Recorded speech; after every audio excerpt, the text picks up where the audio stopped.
Now, earlier we talked about how the Australians like their beaches and their barbecues. So those are the types of activities they get involved in, especially around Christmas, which sounds really fun. You know, you're outside. A lot of places in the States and even here in Taiwan get so chilly or so cold that you just want to stay inside and bundle up, use warm blankets and drink some hot tea or maybe eat hot pot, who knows. Well, these Australians also use Christmas as a time for cultural events. When you talk about cultural events, of course, you're talking about art and music and things that people really enjoy seeing, or maybe even going to a play. That's a type of cultural event. An event is simply an occasion that you do something special. Maybe you have a dinner event tonight, so you've got to go out and participate in this dinner. Maybe some important people will be there. Of course, you could talk about an event being something special or unusual. For example, this year we had the Deaf Olympics here. Yeah, sure did. Absolutely. The Deaf Olympics is a cultural event. You could also use the word activity, something that just happens outside and people can participate in this activity or event.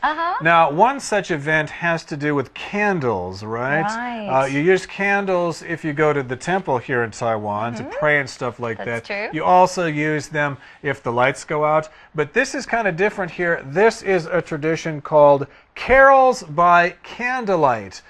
Carol, now, is this talking about a woman by the name of Carol? No. A carol is a special type of song that's only sung at Christmas. So we have a lot of really famous Christmas carols like Silent Night, Jingle Bells, some of those types of songs. And people love to sing Christmas carols during the holiday season. Now, this is called carols by candlelight. So we know it's probably going to take place in the evening when you'll need candlelight. So you'll be outside and you can't just turn on the lights, right? You have to walk around with a candle. This sounds really kind of romantic. It does sound very romantic, and the tradition is old. It began back in the year 1938. And there was a radio presenter there, and this person saw an old woman sitting with a candle. Now, if you're talking about somebody on the radio or somebody on TV, you can call them a presenter, somebody who presents the program or presents the news. So this presenter, this announcer, was looking around and said, hey, what's that lady doing there with a candle? This person was curious about that. You could also call a presenter a host as well. It's kind of an old-fashioned term they used long ago, before TV was even invented.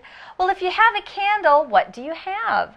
A candle is made out of some wax with a string inside it, and you use a match to light the candle, and it gives you some light for a while.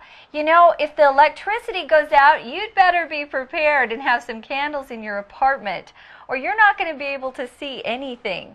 Well, he saw this old woman just sitting with a candle, and she was listening to a Christmas carol.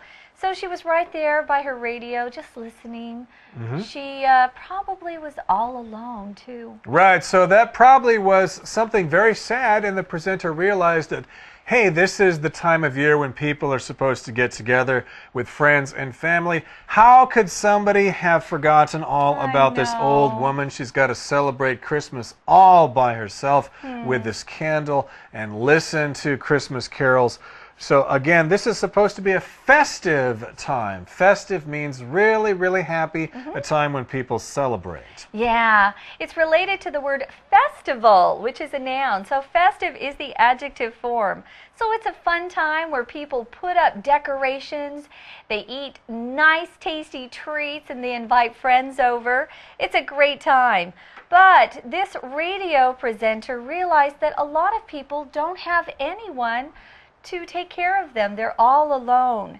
So what he did is he organized an event where people could all come together and sing Christmas carols by candlelight.